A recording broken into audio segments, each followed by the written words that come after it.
एक व्यक्ति अपनी निजी शांति में, मौन में अनुभव करता है। और जब भी हम संगठन और समूह बना लेते हैं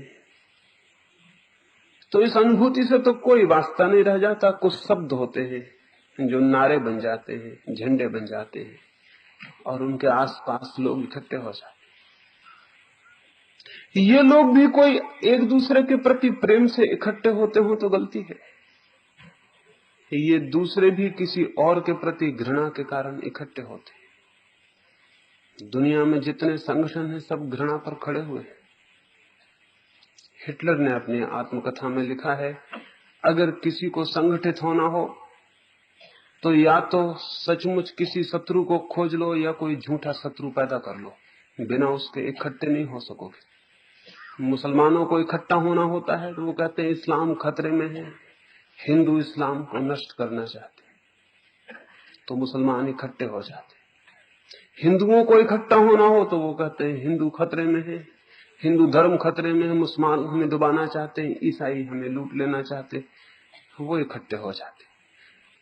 अभी हिंदुस्तान पे हमला हो गया चीन का या पाकिस्तान का, तो सारे मुल्क में एक एकता पैदा हो गई और लोग कहने लगे कि मुल्क इकट्ठा हो गया, यूनिटी पैदा हो गई, हम इकट्ठे हो गए। ये कोई यूनिटी नहीं, ये सिर्फ सामने खड़े हुए दुश्मन के प्रति घृणा है जिसमें कोई भी इकट्ठा हो जाता है। घृणा में इकट्ठा हो जाना एकदम आसान है, कॉमन इनिमी।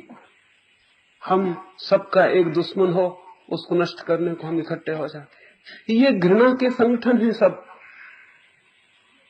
संगठन मात्र के केंद्र में कहीं घृणा होती, कहीं शत्रुता होती, और इसलिए हम इकट्ठे हो जाते। धर्मों के जो संगठन हैं वो भी, चाहे वो कितनी ही प्रेम की बात करते हो, लेकिन उनका केंद्र घृणा है। और यही तो कारण है कि प्रेमों की बात चलती है और धर्मों के संगठन एक दूसरे की हत्या में संलग्न होते हैं, एक दूसरे से लड़ते हैं। संगठन खड़ा होता है घृणा पर। संगठन का प्रेम से क्या संबंध, संगठन का धर्म से क्या संबंध, संगठन का सत्य से क्या संबंध? और क्या भीड़ की ताकत से कभी किसी ने सत्य को जाना है? सत्य कोई ऐसी बात तो नहीं है कि हम फौजें ले जाएं, मिलिट्री ले जाएं और हमला करें। सत्य कोई ऐसी बात तो नहीं है कि अकेले से नहीं होगा तो हम 10-5 लोगों को लाठियां लेके साथ ले जाएंगे तब होगा। सत्य का अनुभव तो अकेले में होता है, इतने अकेले में कि न केवल भीड़ बाहर न हो बल्कि चित्त के भीतर से भी सब मित्र विदा ले लें, सारी भीड़ चली जाए, भीतर कोई न रह जाए, सन्नाटा रह जाए, अकेले रह जाएं। उस टोटल लोनलीनेस में, उस एकदम भीतर के अकेलेपन में जानता है व्यक्ति अपनी आत्मा को, जानता है सत्य को, और उसी एकांत में, उसी तन्हाई में, उसी अकेलेपन में जुड़ जाता है सारे विश्व की सत्ता से। तो वहां तो धर्म जाना जाता है। हिंदू और मुसलमान कोई धर्म नहीं है, धर्म का तो कोई नाम भी नहीं हो सकता। धर्म तो एक अनुभव है, एक संगठन नहीं। इसलिए अगर इन सबको हम इकट्ठा भी कर लें तो ये खिचड़ी होगी, ये एक हम्बग रिलीजन होगा, ये कोई, इससे कोई सच्चे धर्म के जन्म का कोई संबंध नहीं। लेकिन इधर सारी दुनिया में धर्मों के बीच झगड़ा देखकर कुछ समाज सुधारकों ने यह कहना शुरू किया कि इनको हम इकट्ठा कर लें। उन समाज सुधारकों को धर्म से कोई संबंध नहीं है, उनका संबंध केवल इतना है कि किसी भांति इनके आपस के झगड़े कम हो जाएं तो हम इनको किसी भांति इकट्ठा कर लें। तो 4 ईंटें इस मकान की, 4 ईंटें उस मकान की, कुछ कुरान से, कुछ बाइबल से, कुछ गीता से इकट्ठा कर लें और उसको जोड़ जाड़ के। कोई अर्थ नहीं है उस जोड़ने में, कोई भी अर्थ नहीं। वस्तुतः अगर मनुष्य जाति को जोड़ना है तो हिंदू, मुसलमान और जैन को जोड़ने की जरूरत नहीं है, तीनों को विदा कर देने की जरूरत है। ये सब विदा कर दिए जाएं तो मनुष्य जाति जुड़ेगी और किसी भांति नहीं जुड़ सकती। लाख उपाय किए जाएं, जब हम ये स्वीकार कर लेते हैं कि हिंदू, मुसलमान, जैन, ईसाई इन सबको जोड़ें, तो हम इनकी सच्चाई को स्वीकार कर लेते हैं और फिर उसको जोड़ना शुरू कर देते हैं। ये हमने बीमारी को तो स्वीकार कर लिया, हमने मान लिया और फिर उसको जोड़ने की कोशिश में लगते हैं। नहीं, जरूरत तो इस बात की है कि सारी दीवालों को अस्वीकार कर दिया जाए जो मनुष्य को मनुष्य से विभाजित करती। उन्हें जोड़ने की कोई जरूरत नहीं है, उनके जोड़ से कोई हित होने वाला नहीं। और जो मनुष्य ठीक ठीक अर्थों में धार्मिक है, वो तो निश्चित ही ना हिंदू हो सकता, ना मुसलमान हो सकता, ना जैन हो सकता। जो आदमी धार्मिक है उसे हिंदू, जैन, मुसलमान होने की कहां सुविधा है? उसे किसी खंड के साथ एक होने की कहां सुविधा है? उसे किसी के विरोध में खड़े होने की कहां सुविधा है? उसका चित्त तो अविरोध को उपलब्ध होगा, उसके चित्त में तो प्रेम की धारा बहेगी, उसके लिए तो कोई पराया नहीं रह जाएगा, कोई अपना नहीं रह जाएगा, कोई दूसरा नहीं रह जाएगा। उसके लिए तो दो व्यक्तियों के बीच किसी तरह के शब्दों की, शास्त्रों की दीवार नहीं रह जाएगी। उसके लिए तो कोई मंदिर और मस्जिद नहीं रह जाएगा, क्योंकि उसके लिए तो सारी पृथ्वी ही परमात्मा का मंदिर हो जाएगी, क्योंकि उसके लिए तो सभी के हृदय में उसी की ज्योति जलती दिखाई पड़ने लगेगी। ये जो धर्मों में बटे हुए लोग हैं, इन्होंने ही धर्म के जन्म में बाधा दी है। नास्तिकों ने नहीं धर्म को जगत में विकसित होने से रोका है। नास्तिकों ने कुछ भी नहीं किया आज तक। नास्तिकों का कोई संगठन भी नहीं है, ये भी आपको पता होना चाहिए। नास्तिकों का कोई ऑर्गेनाइजेशन भी नहीं है, उनका कोई चर्च और मंदिर भी नहीं है, उनका कोई शास्त्र भी नहीं है, उनका कोई झंडा भी नहीं है। वे इकट्ठे होकर कुछ भी नहीं किए हैं आज तक। नास्तिकों के ऊपर आज तक कोई अपराध भी नहीं है कि उन्होंने आग लगाई हो, मकान जलाए हो, लोगों की हत्या की हो, लोगों को जलाया हो, ये कुछ भी नहीं। नास्तिकों ने धर्म को नहीं कोई नुकसान पहुंचाया। नुकसान पहुंचाया उन धार्मिकों ने जो हिंदू हैं, जो मुसलमान हैं, जो जैन हैं, जो ईसाई। क्यों? उन्होंने ये विभाजन करके उस धर्म को आने से रोक दिया जिसका कभी कोई विभाजन नहीं हो सकता है। क्या आप सोचते हैं सत्य भी बहुत प्रकार के हो सकते हैं? क्या आप सोचते हैं आत्मा के संबंध में भी बहुत सत्य हो सकते हैं, परमात्मा के संबंध में भी बहुत सत्य हो सकते हैं? क्या आप सोचते हैं कि हिंदुओं का गणित अलग, मुसलमानों का गणित अलग होगा? होता था पहले। यही हिंदुस्तान में जैनियों का गणित अलग होता था, हिंदुओं का अलग होता था। कैसे पागलपन के दिन रहे होंगे। गणित भी अलग अलग हो सकता है, केमिस्ट्री या फिजिक्स अलग अलग हो सकती है, ईसाइयों की अलग, मुसलमानों की अलग नहीं। जब पदार्थ के संबंध में सत्य अलग अलग नहीं हो सकते तो परमात्मा के संबंध में कैसे हो सकते? जब पदार्थ तक के संबंध में सत्य अलग नहीं हो सकते तो परमात्मा के संबंध में कैसे अलग हो सकते? निश्चित ही हम पदार्थ के संबंध में तो सत्य की खोज को उपलब्ध हो गए हैं, लेकिन परमात्मा के संबंध में हम केवल विश्वास पर रुके हुए सत्य की खोज तक नहीं पहुंच पा रहे हैं। इसलिए ये विभाजन है, इसलिए ये भेद है, इसलिए ये संगठन है, इसलिए ये संप्रदाय है, इसलिए ये बटे हुए मंदिर है। इन सबको जोड़ नहीं लेना है, इन सबको एक साथ ही विदा देनी है। और जिस दिन ये जमीन से चले जाएंगे उस दिन धर्म के लिए सबसे बड़ा सूर्योदय होगा, क्योंकि ये जब तक है तब तक सत्य की निष्पक्ष खोज नहीं हो सकती। इन सब के पक्ष हैं, इन सब की प्रेजुडिस है। ये सभी चाहते हैं कि हमारा जो पक्ष है वही सत्य सिद्ध हो, और जब तक कोई ये चाहता है कि मेरा पक्ष सत्य सिद्ध हो तब तक उसे सत्य से कोई प्रेम नहीं है। सत्य से तो प्रेम करने वाला ये कहता है कि मैं अपने पक्ष को छोड़ने को राजी हूं, सत्य कैसा भी हो मैं अपने पक्ष को छोड़ने को राजी हूं और सत्य को अंगीकार करने को। लेकिन पक्षपाती आदमी कहता है मेरा पक्ष ही सत्य है। सत्य हो तो इसी रूप में हो, सत्य हो तो इसी भाषा में हो, सत्य हो तो इन्हीं शास्त्रों के ढांचे में हो, पिछले महायुद्ध में, दूसरे महायुद्ध में फ्रांस हार रहा था जर्मनी से, तो फ्रांस के एक बहुत बड़े जनरल ने इंग्लैंड के एक बहुत बड़े जनरल से सलाह ली कि क्या मामला है, क्या भूल चूक हो रही है। उस जनरल ने कहा कि मालूम होता है तुम युद्ध पर तो जाते हो लेकिन भगवान से प्रार्थना नहीं करते हो। फ्रांसीसी जनरल ने कहा प्रार्थना तो हम करते हैं, पता नहीं क्या भूल हो रही कि हमारी प्रार्थना नहीं सुनी जाती, हम हारते चले जा रहे हैं। उस अंग्रेज जनरल ने कहा किस भाषा में प्रार्थना करते हो, अंग्रेजी में कि फ्रेंच में? क्योंकि हम तो अंग्रेजी में करते हैं और जहां तक हमारी समझ भगवान अंग्रेजी भाषा ही समझता है,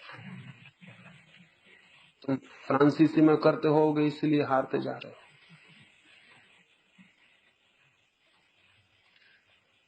इन संप्रदायों ने ढांचे बांध रखे हैं भगवान पर भी। वो कौन सी भाषा समझता है, किन शास्त्रों को समझता है, किन शास्त्रों को लिखता है, किन को नहीं लिखता, किस कौम के ऊपर उसकी विशेष कृपा है। इधर भारत के लोग कहते हैं कि उसकी यही विशेष कृपा है और बाकी दुनिया पर उसकी कोई दृष्टि नहीं। वो इसी भूमि में बार बार अवतार लेता है और कहीं अवतार नहीं लेता। ये बड़ी पवित्र भूमि है। ये पागलपन कोई भी दुनिया में कहीं भी रहता है, सभी को है कि जिस जमीन पर वो है वो बड़ी पवित्र है।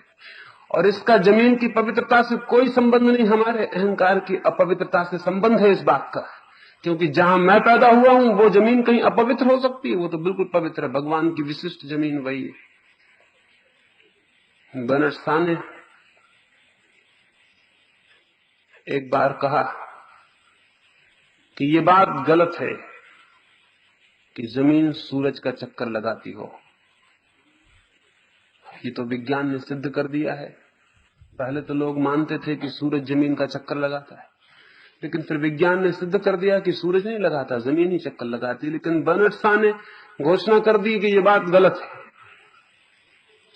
जमीन चक्कर नहीं लगाती सूरज की, सूरज ही लगाता होगा। किसी ने पूछा कि इसका कारण क्या है, वजह क्या है जो आप ये घोषणा करते हैं? बर्नार्ड शॉ ने क्या कहा पता है? उसने बड़ी गहरी मजाक की। उसने कहा कि इसलिए मैं ये कहता हूं कि जमीन सूरज का चक्कर नहीं लगाती होगी क्योंकि मैं बर्नार्ड शॉ जमीन पर हूं, इसलिए सूरज को ही चक्कर लगाना चाहिए। यह असंभव है कि जमीन चक्कर लगाए, क्योंकि मैं बर्नार्ड शॉ जमीन पर हूं। तो बर्नार्ड शॉ जमीन पर है, इसलिए कैसे जमीन सूरज का चक्कर लगा सकती है? तो मैं जिस जमीन पर पैदा हुआ हूं वो कहीं अपवित्र हो सकती है? नहीं, वो पवित्र भूमि है। वहीं भगवान अवतार लेते रहे हैं। वही भूमि जगत गुरु है, वही भूमि सब कुछ है, बाकी सारी दुनिया कुछ भी नहीं है। ये सारे के सारे पागलपन अहंकार से पैदा होते हैं, किसी समझ से पैदा नहीं होते। ये हमारा अहंकार है। और इन धर्मों के नाम पर भी विभिन्न जातियों के अहंकार केंद्रित हो गए। ये तो विदा होने चाहिए। धर्म का अहंकार से क्या संबंध है? कोई भी तो नहीं, और अगर कोई भी है तो वही जो एक शत्रु का संबंध होता है। जरूर धर्म का जन्म हो सकता है, लेकिन उसके लिए जाना पड़ेगा धर्मों को। रिलीजन आ सकता है अगर रिलीजन्स चले जाएं। और जो भी आदमी धार्मिक है उसे सहायता करनी चाहिए कि ये चले जाएं, ये विदा हो जाएं, इनका जमीन पर कोई चिन्ह न रह जाए। इनके चिन्ह भी, इनके निशान भी दुखद है, दुर्भाग्यपूर्ण। इसलिए मैं तो नहीं कहता कि इनको जोड़ जाड़ लें, जोड़ने से तो कुछ हल नहीं होता, कोई हल नहीं होता। सत्य को देखें, खोजें, ये विलीन हो जाएंगे, ये विलीन हो जाने ही चाहिए। कि हमें उपनिषद या गीता नहीं पढ़नी चाहिए? मैं क्यों कहूंगा कि गीता और उपनिषद नहीं पढ़नी चाहिए? मैं तो ये भी ना कहूंगा कि जो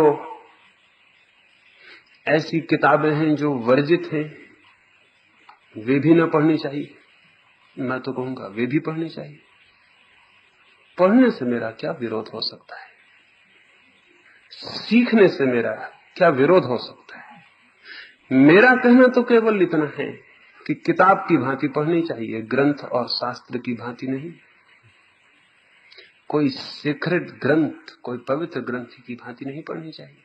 किताब की भांति पढ़नी चाहिए। अनुभव हैं लोगों के, समझने चाहिए, लेकिन ये ध्यान रखना चाहिए कि उनका अनुभव आपका अनुभव नहीं बन जाता है पढ़ने से। उनकी प्रतीति, उनका ज्ञान आपका ज्ञान नहीं बन जाता है पढ़ने से। ये ध्यान रहे तो पढ़ने में क्या बुराई है, जरूर पढ़नी चाहिए, हित है। मनुष्य जाति की स्मृतियां हैं, उन्हें जरूर देखनी चाहिए, लेकिन अत्यंत निष्पक्ष भाव से। एक हिंदू कुरान को थोड़ी ठीक से पढ़ पाता है, एक मुसलमान गीता को थोड़ी ठीक से पढ़ पाता है, नहीं पढ़ सकता। जब तक एक किताब किसी की नजर में पवित्र है तब तक वो दूसरी किताबों को ठीक से कैसे पढ़ेगा, वो अपवित्र हो गई। एक मुसलमान खलीफा ने अलेक्जेंड्रिया पर हमला किया। वहां उस जमाने की सबसे बड़ी लाइब्रेरी थी। इतनी बड़ी लाइब्रेरी जमीन पर और कहीं नहीं थी। शायद उसके बाद भी इतनी बड़ी लाइब्रेरी फिर कोई नहीं बन सकी। बड़ी इतनी थी कि उसमें आग लगा दी तो 6 महीने तक आग नहीं बुझाई जा सकी थी। 6 महीने तक आग जली। उसमें करोड़ों ग्रंथ थे हस्तलिखित, सारी दुनिया से ग्रंथ इकट्ठे किए थे। अद्भुत था वो संग्रहालय। लेकिन खलीफा उमर ने अलेक्जेंड्रिया जीता तो उसने पहला काम ये किया कि एक हाथ में मसाल लेके और एक हाथ में कुरान लेके वो लाइब्रेरी के दरवाजे पे पहुंच गए और उसने लाइब्रेरी के अध्यक्ष को कहा कि मित्र, एक प्रश्न का उत्तर दे दो। यहां जो इतनी किताबें हैं, इन किताबों में क्या वही बात लिखी है जो कुरान में लिखी है? अगर वही बात लिखी है तो इतनी किताबों की कोई भी जरूरत नहीं है, कुरान काफी है। और ये भी हो सकता है कि तुम कहो इसमें ऐसी बातें हैं इन किताबों में जो कुरान में नहीं है, तब मैं कहूंगा तब तो इनकी कोई भी जरूरत नहीं है, क्योंकि ये किताबें जरूर ही गलत होंगी। क्योंकि जो भी जानने जैसा है, उपयोगी है, वो कुरान में सब है। उसके अतिरिक्त कुछ भी और हितकर नहीं। दोनों हालत में मैं इस लाइब्रेरी को जलाने के लिए आ गया हूं। दो ही उत्तर हो सकते थे, दो ही उत्तर हो सकते थे कि या तो इन किताबों में वही है जो कुरान में है, या इन किताबों में वह भी है जो कुरान में नहीं है। दोनों हालत में वो जलाने को तैयार हो गया और उसने आग लगा दी। ये आदमी कुरान को पवित्र मानता था, इसलिए सारी किताबें अपवित्र हो गई थी। और मेरा कहना यह है कि ऐसा अंधा आदमी कुरान को भी क्या समझ पाया होगा? ऐसा अंधा आदमी कुरान को भी नहीं समझ पाया होगा। अंधा आदमी तो कुछ भी नहीं समझ सकता। तो जब भी किसी ग्रंथ के प्रति तुम अंधे हो, मैं अंधा हूं, तो फिर मैं उसे नहीं समझ पाऊंगा। अंधापन 2 प्रकार का हो सकता है कि या तो तुम अंधी श्रद्धा से किसी ग्रंथ के पास जाओ और समझो कि ये भगवान की किताब है और इसमें जो कुछ लिखा है वो सत्य है, या अंधापन हो सकता है नास्तिक का कि तुम किताब के प्रति घृणा से और द्वेष से भरे हुए जाओ। नहीं, किताब के प्रति भी वैसे ही निष्पक्ष जाना चाहिए जैसे हम जीवन के प्रति जाते हैं। समझना चाहिए। जो मेरा कहना है वो ये नहीं है कि किताबें मत पढ़ो। मेरा कहना यह है कि किसी भी किताब से जो पढ़ लिया है वो मेरे लिए सत्य नहीं हो सकता, आपके लिए सत्य नहीं हो सकता। सत्य की खोज तो स्वयं करनी होगी। और किताब के आधार पर जो सत्य की खोज करता है वो भी भटक जाएगा। वो भटक जाएगा इसलिए कि किताब जिसने लिखी है, जब तक ठीक उसके जैसी मेरी चेतना ना हो तब तक उस किताब को भी पूरी तरह समझा नहीं जा सकता। कृष्ण की गीता पर कोई 1000 टीकाएं लिखी गई हैं। अब या तो कृष्ण का दिमाग खराब रहा होगा कि उनका 1000 अर्थ रहा हो, गीता के कहने में 1000 अर्थ रहे हो, या तो उनका दिमाग खराब रहा हो, और या फिर ये अर्थ लिखने वालों के दिमाग से निकले हैं, कृष्ण के नहीं हो। 1000 टीकाएं और टीकाएं बढ़ती ही चली जाती, क्योंकि जिसके दिमाग में भी धर्म का फितूर सवार होता है वो गीता पर जरूर एक टीका लिख देता है। टीकाएं बढ़ती चली जाती। ये टीकाएं किसके अर्थ हैं? ये कृष्ण के अर्थ हो सकते हैं, 1000 अर्थ, ये लिखने वालों के अर्थ हैं। तो जब आप गीता पढ़ेंगे तो इस ख्याल में मत रहना कि आपने कृष्ण की गीता पढ़ी, आप अपनी ही गीता पढ़ रहे हैं। अर्थ आपका होगा, शब्द कृष्ण के होंगे, अर्थ आपका होगा। और उस अर्थ को लेकर जब आप खोज में चले जाएंगे, आप कहीं भी नहीं पहुंचेंगे, अपने ही इर्द गिर्द चक्कर काटेंगे, कहीं भी जा नहीं सकते, क्योंकि अर्थ तो हमेशा अपना होता है। मैं यहां बोल रहा हूं तो मैं इस भ्रम में थोड़ी हूं कि मैं जो बोल रहा हूं वही सब लोग सुन रहे होंगे। यहां जितने लोग हैं उतनी बातें सुनी जा रही हैं। बोलने वाला एक है, सुनने वाले बहुत हैं। जो सुनने वाले हैं वो अपने अपने ढंग से सुन रहे हैं। यहां कोई हिंदू होगा तो एक ढंग से सुन रहा है, मुसलमान होगा तो दूसरे ढंग से सुन रहा है, ईसाई होगा तो तीसरे ढंग से सुन रहा है, बूढ़ा आदमी और ढंग से सुन रहा है, जवान आदमी और, बच्चा और, सब लोग अपने ढंग से सुन रहे हैं। जब हम सुनते हैं तो हमारा अर्थ संयुक्त हो जाता है, जब हम पढ़ते हैं तो हमारा अर्थ संयुक्त हो जाता है। लेकिन हम कहते हैं ये कृष्ण का अर्थ है, ये राम का, ये बुद्ध का, ये महावीर का, और फिर इसको अर्थ को, अपने ही अर्थ को उनके ऊपर थोप कर हम खोज में लग जाते हैं। वो खोज बिल्कुल अंधी हो गई। समझने की, शांति से, मौन से कोशिश करने की जरूरत तो है, लेकिन पकड़ लेने की जरूरत बिल्कुल भी नहीं है। जो पकड़ लेता है उसकी खोज बंद हो जाती। तो मैंने जो कहा, गीता को पकड़ना मत, कुरान को पकड़ना मत, पढ़ने के लिए किसने मना किया? लेकिन पाठ करने को मैं जरूर मना करता हूं। पढ़ने तक तो मुझे लगता है कि कोई बात है, लेकिन पाठ करने को जरूर मना करता हूं। क्योंकि जो मस्तिष्क किसी चीज को रिपीट करना सीख जाता है बार बार, वो जड़ हो जाता है, उसकी चेतना खो जाती है, उसकी संवेदनशीलता, सेंसिटिविटी खो जाती है।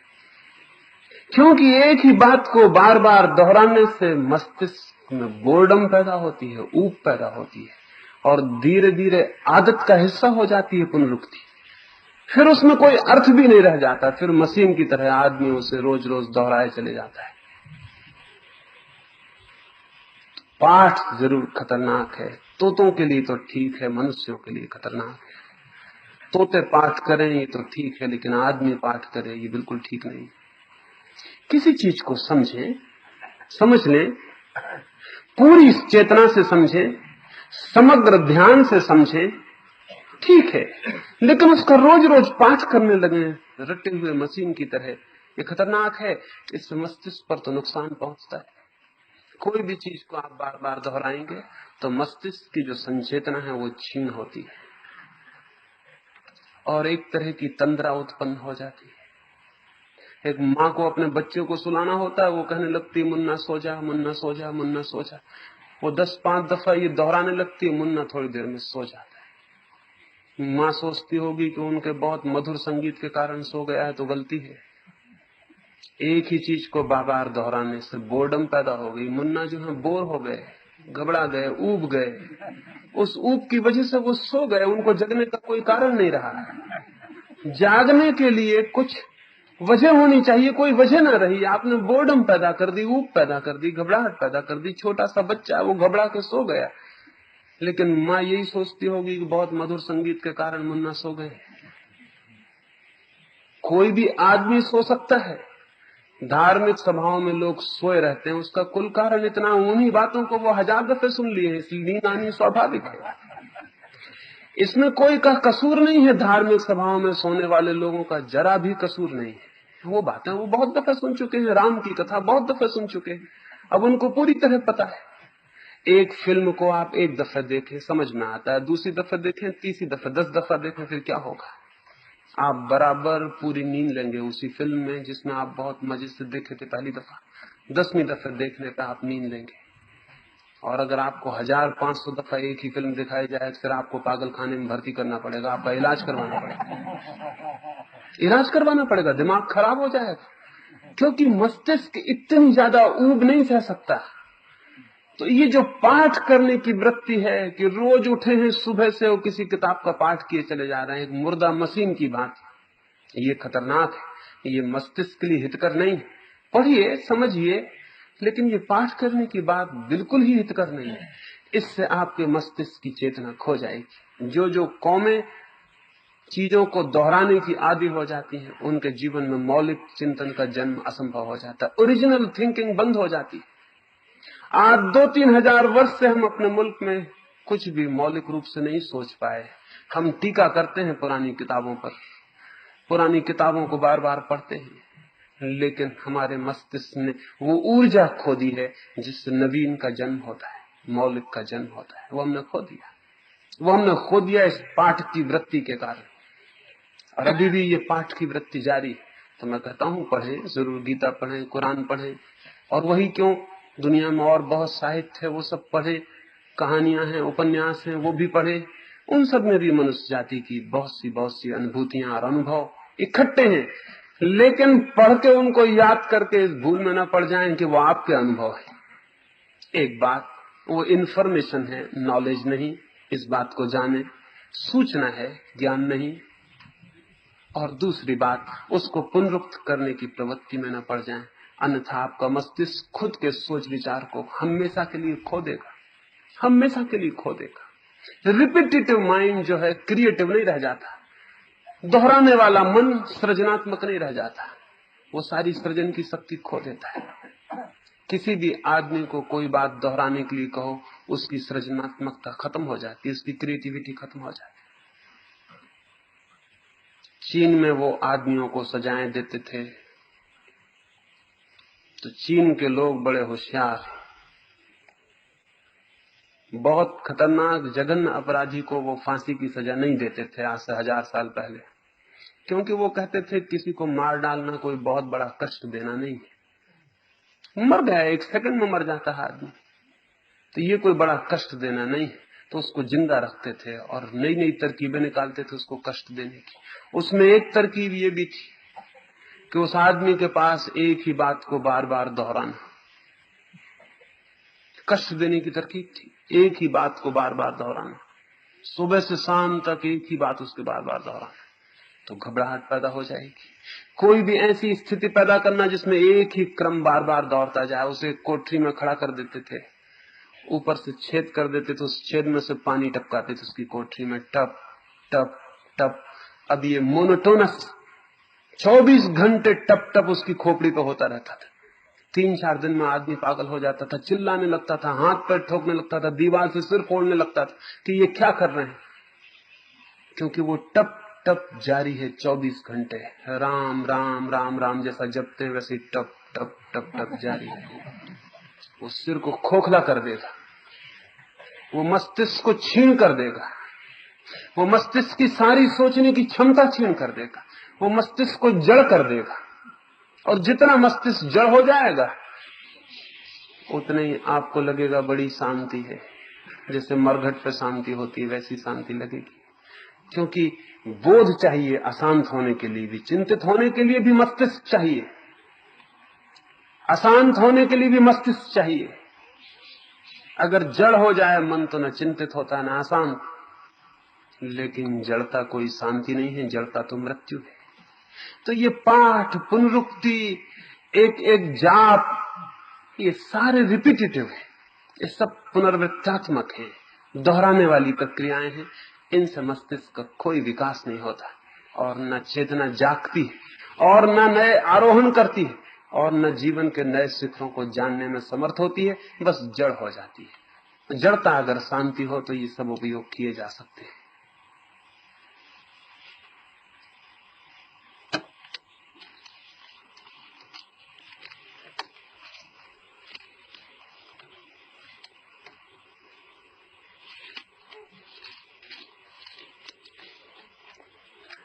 एक मित्र ने पूछा है कि क्या परमात्मा और सत्य सभी को मिल सकता है, क्योंकि सभी में तो बुद्धि अलग अलग है। और एक दूसरा प्रश्न किसी ने पूछा है कि कुछ लोगों में तो बुद्धि बिल्कुल ही नहीं है, उनको भी परमात्मा मिल सकता है। और लोग साधारण हैं, कुछ लोग असाधारण हैं, कुछ बुद्धिमान हैं, कुछ कम बुद्धिमान हैं, तो क्या सभी को परमात्मा मिल सकता है? निश्चित ही सभी को परमात्मा मिल सकता है। क्यों? परमात्मा कोई ऐसी बात नहीं है जैसे काव्य, गणित, पेंटिंग या कुछ और। एक आदमी टैलेंटेड है, प्रतिभाशाली है, चित्र बनाता है, दूसरा आदमी प्रतिभाशाली है गणित में, तीसरा आदमी प्रतिभाशाली है काव्य में, चौथा आदमी विज्ञान में, पांचवा आदमी इंजीनियरिंग में, कोई और किसी दिशा में, ये सारी हमारी विशिष्ट विशिष्ट प्रतिभाएं हैं, लेकिन परमात्मा कोई प्रतिभा की बात नहीं है। परमात्मा तो वैसा है हमारा स्वरूप। जैसे हम सब श्वास लेते हैं और कोई ये नहीं कहता कि क्या सभी लोगों को श्वास लेना संभव है। बुद्धिमान भी गैर बुद्धिमान भी श्वास ले रहे हैं और बुद्धिमान भी श्वास ले रहे हैं। ये कैसे संभव है? और बुद्धिमान भी प्रेम कर रहे हैं और गैर बुद्धिमान भी प्रेम कर रहे हैं। ये कैसे संभव है? जैसे प्रेम सबके प्राणों का स्वर है, जैसे श्वास सबके जीवन का अंग है। तो ये तो ऊपरी चीजें हैं। परमात्मा तो सबके जीवन का केंद्र है। हम उसे जाने या न जाने, लेकिन वो है। हम सबके भीतर जो जीवन है वही तो परमात्मा है। तो वो तो सबको उपलब्ध है। पहली बात, सवाल रह गया क्या उसे सभी जान सकते? मैं कहता हूं उसे जान सकते। कम से कम एक बात तो ऐसी रहने दें जिसमें कोई वर्ग ना हो, जिसमें शूद्र और ब्राह्मण ना हो, जिसमें चूजन फ्यू, कुछ चुने हुए लोग और कुछ दरिद्र ना हो, कुछ संपत्तिशाली ना हो, कोई गरीब ना हो। कम से कम एक चीज तो क्लासलेस रहने दें। और सब जगह तो वर्ग है, क्लासेस है। कम से कम परमात्मा को तो वर्ग विहीन, उसको तो कम से कम वर्ग विहीन रहने दें। और मुझे ऐसा लगता है कम से कम वही तो एक सत्य है जो वर्ग विहीन है, जिसमें प्रतिभा का सवाल नहीं है बहुत, जिसमें आप बड़े इंजीनियर हैं ये सवाल नहीं है कि आप बड़े गणितज्ञ हैं ये सवाल है नहीं। आप जीवित हैं और इस जीवन में डूबने को उत्सुक हैं, इस जीवन को जानने की प्यास है। इतना काफी, इतना काफी है। परमात्मा तो उपलब्ध है, प्यास चाहिए तो अभी इसी क्षण किसी को भी मिल जाए। तो परमात्मा कोई विशिष्ट प्रतिभा की बात नहीं, सभी को उपलब्ध हो सकता है। बल्कि अक्सर तो जो लोग किसी भांति की प्रतिभा की धनी होते हैं उनको परमात्मा पाने में कठिनाई हो जाती है, क्योंकि वे अपनी प्रतिभा को ही अपना परमात्मा बना लेते हैं, क्योंकि वे अपनी प्रतिभा के इर्द गिर्द ही जीने लगते हैं और उनके अहंकार की तुष्टि उस प्रतिभा के कारण ही होने लगती है।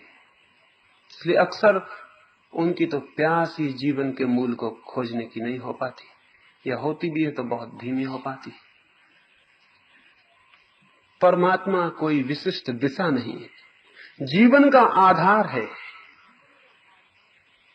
कोई विशिष्ट डायरेक्शन नहीं है, समस्त जीवन का आधार है।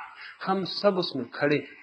छोटी मछलियां हैं सागर में और बड़ी मछलियां हैं, और बीमार और स्वस्थ, और हो सकता है बुद्धिमान मछलियां होंगी और इडियट मछलियां होंगी। सब तरह की मछलियां हैं, लेकिन सब सागर में हैं। सब उस सागर के पानी में जी रही है और सब उस सागर के पानी में जीने के अधिकारी हैं। ऐसे ही हम सब जिसमें जी रहे हैं वही परमात्मा है। हम उसमें ही श्वास लेते, उसमें ही उठते बैठते सोते और जागते, उसमें ही जन्मते और उसमें ही मरते। हम उसमें हैं। परमात्मा मेरे लिए कोई आकाश में बैठा हुआ व्यक्ति नहीं है। परमात्मा है टोटल एग्जिस्टेंस। ये जो सारा का सारा सब कुछ है, ये सब कुछ के इकट्ठा जोड़ ही परमात्मा, उसमें हम सब हैं।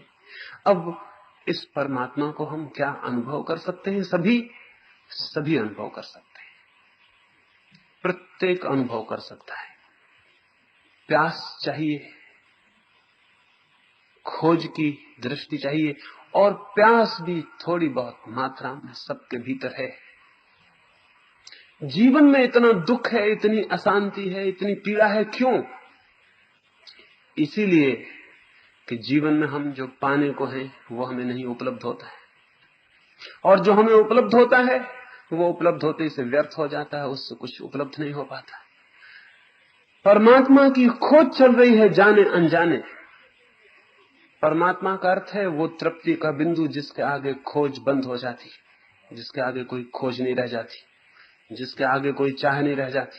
वो चाह की अंतिम स्थिति जहां चाह समाप्त हो जाती, उसकी तो हम सभी लोग खोज में हैं। उसको कोई परमात्मा कहता है, कोई कुछ और कहता होगा, इससे कोई फर्क नहीं पड़ता। नाम देने से कोई भेद नहीं पड़ता है।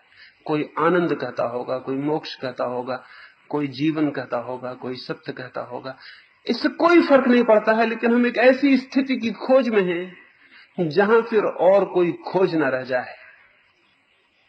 एक ऐसे बिंदु पर पहुंच जाते हैं, पहुंच जाना चाहते हैं जहां फिर आगे कोई चाह न रह जाए। वही बिंदु तो परमात्मा है। सबके भीतर खोज भी है, चाह भी है।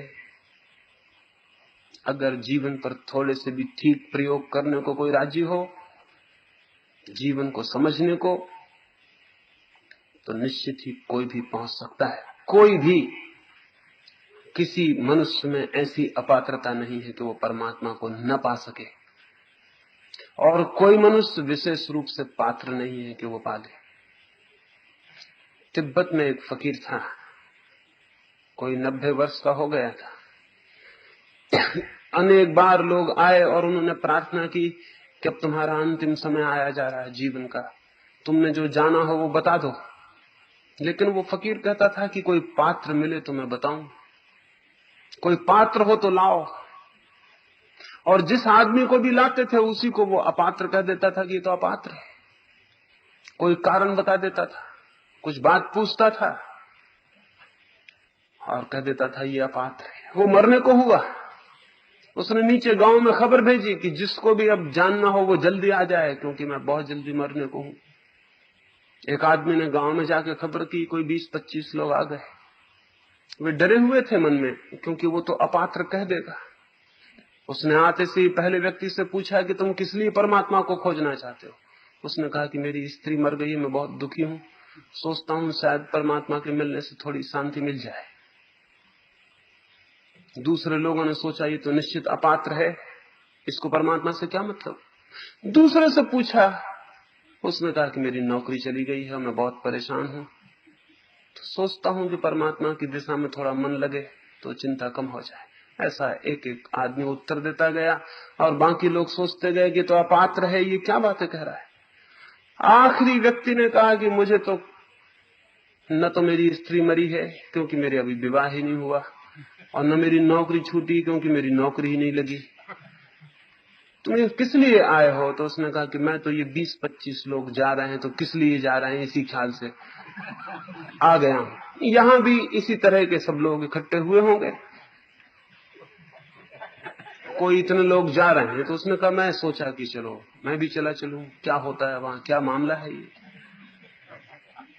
वे सभी अपात्र मालूम होते थे, लेकिन उस बूढ़े साधु ने कहा कि मित्रों, मैं तुम सबको स्वीकार करता हूं और जो मुझे कहना है वो मैं तुमसे कहूंगा। पर वे सभी बोले कि हम अपात्र तो नहीं है। उस फकीर ने कहा कि असल में मैं खुद अपात्र था इतने दिन तक, इसलिए अपने को बचाने के लिए मैं कह देता था कि कोई पात्र नहीं है, मैं खुद ही नहीं जानता था। अब जबकि मुझे दिखाई पड़ा है, अब जबकि मैंने जाना है, अब जबकि मुझे प्रतीत हुआ है, अब जबकि मेरे सामने कोई अनुभव प्रकट हो गया है, तो अब मैं सभी से कह देना चाहता हूं, और तुम्हारी कोई कमजोरी बाधा न बनेगी। आदमी कमजोर है, अपात्र नहीं।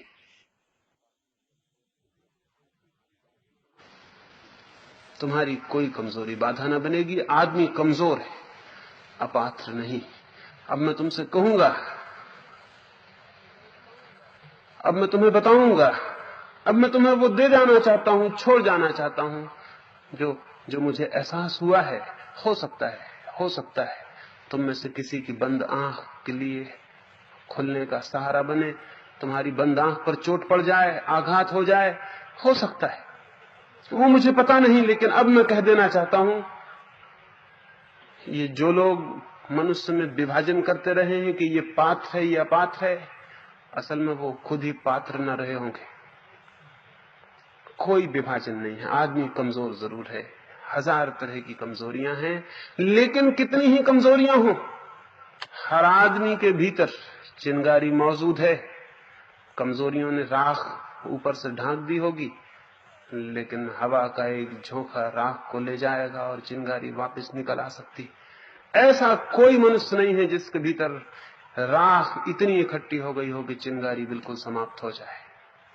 ऐसा कोई मनुष्य नहीं है जो परमात्मा को पाने के लिए बिल्कुल ही अक्षम हो, अपात्र हो।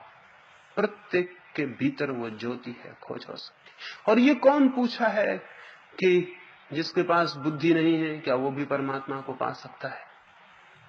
अगर वो खुद अपने ही संबंध में पूछ रहे हैं तब तो उनके पास काफी बुद्धि है, इतना पूछ सकते हैं, तो खोज भी हो सकती है। रह गई दूसरे के संबंध में पूछने की बात, तो दूसरे के संबंध में कभी नहीं पूछना चाहिए, क्योंकि दूसरे में किसी को भी कभी बुद्धि नहीं दिखाई पड़ती, अपने में ही दिखाई पड़ती।